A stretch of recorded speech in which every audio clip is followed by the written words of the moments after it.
বিসমিল্লাহির রহমানির রহিম। শুরু হলো আমার ভারত ভ্রমণ যাত্রা। যথারীতি 9 আগস্ট সকালবেলা 8টায় হাজির হলাম কমলাপুর রেলওয়ে স্টেশনে ঢাকা কলকাতা মৈত্রী এক্সপ্রেস ট্রেনের টিকিট ক্রয় করার জন্য। সাধারণ টিকিট না পেয়ে ৩৬৫০ টাকা দিয়ে এসি কেবিনের টিকিট ক্রয় করলাম 12 আগস্ট 2022-এর যাত্রার।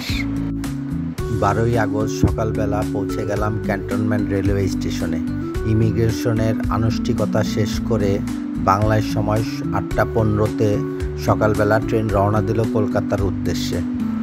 পথে যমুনা সেতু পার হয়ে আমি পৌঁছে গেলাম কলকাতা রেলওয়ে স্টেশনে বিকাল 5টায়।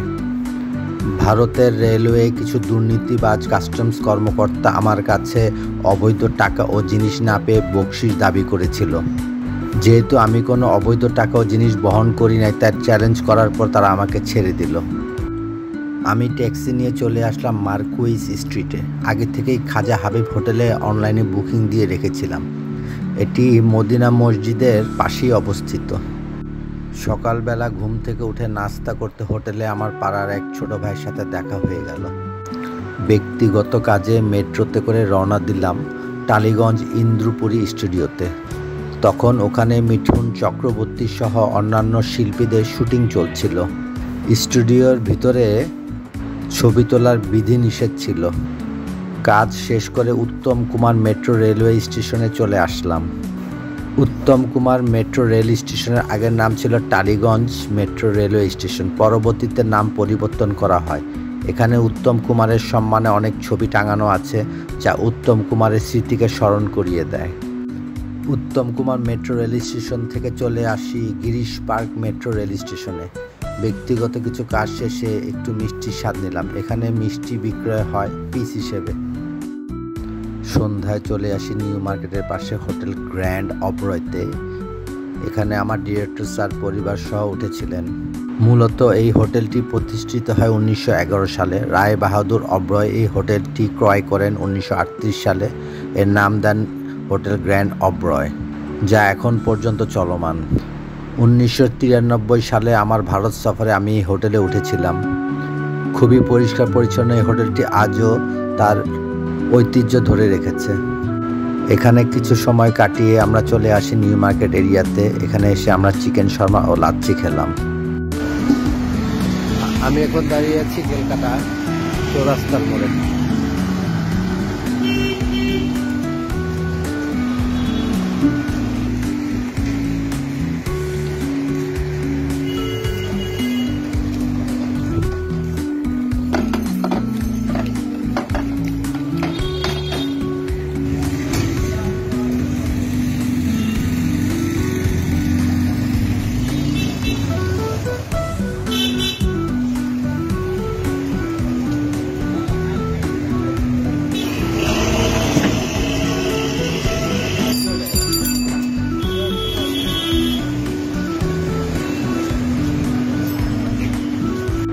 চোদ্দই আগস্ট দুপুরে ডিরেক্টর স্যার সহ নিউ মার্কেটের পাশে বারবিকিউ নেশনে বুফে খেতে গিয়েছিলাম।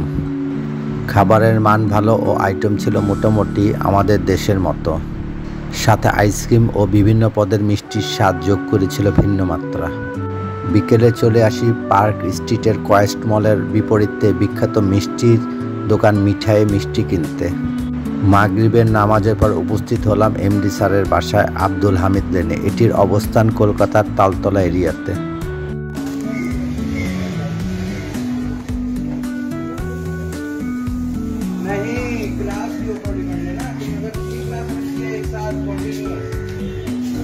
আমি এখন দাঁড়িয়ে আছি আব্দুল হামিদ লেন, কলকাতা। এটা একটা মুসলমান এরিয়া, এটা আবাসিক এলাকা। দেখুন আপনারা,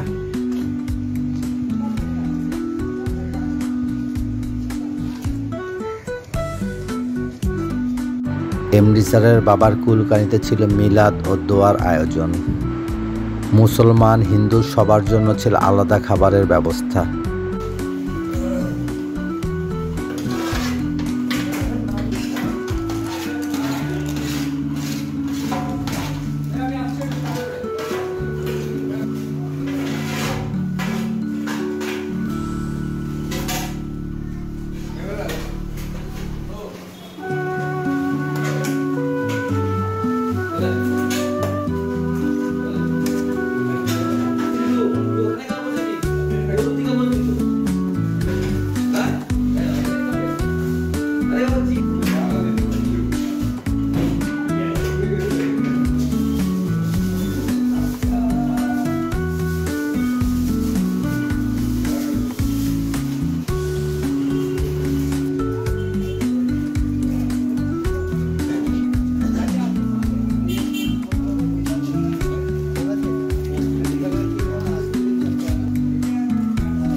দ্বিতীয় দিন 15ই আগস্ট, ভারতের 75তম স্বাধীনতা দিবস। 1947 সালের 15ই আগস্ট ভারত ব্রিটিশদের কাছ থেকে স্বাধীনতা পায়। এই উপলক্ষে কলকাতা সহ ভারতের সব রাজ্যে ছিল নানা ধরনের সাংস্কৃতিক অনুষ্ঠান। আমি নিউ মার্কেট এরিয়াতে বিভিন্ন ধর্মের মানুষের সাথে ভারতের স্বাধীনতা দিবসের সাংস্কৃতিক অনুষ্ঠানের আয়োজন উপভোগ করলাম।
বিকালে ভিক্টোরিয়া মেমোরিয়াল পরিদর্শন করতে চলে আসলাম।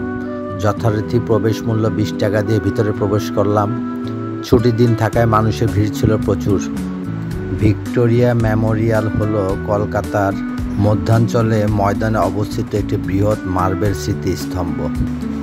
এটি 1906 থেকে 1921 সালের মধ্যে ব্রিটিশ রাজ কর্তৃক নির্মিত হয়েছিল।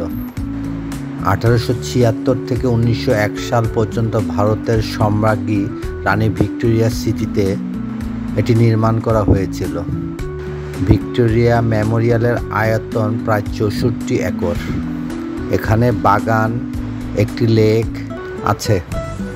এটি এখন ভারত সরকারের সংস্কৃতি মন্ত্রণালয়ের নিয়ন্ত্রণাধীন একটি জাদুঘর এবং কলকাতা শহরের জনপ্রিয় আকর্ষণে পরিণত হয়েছে।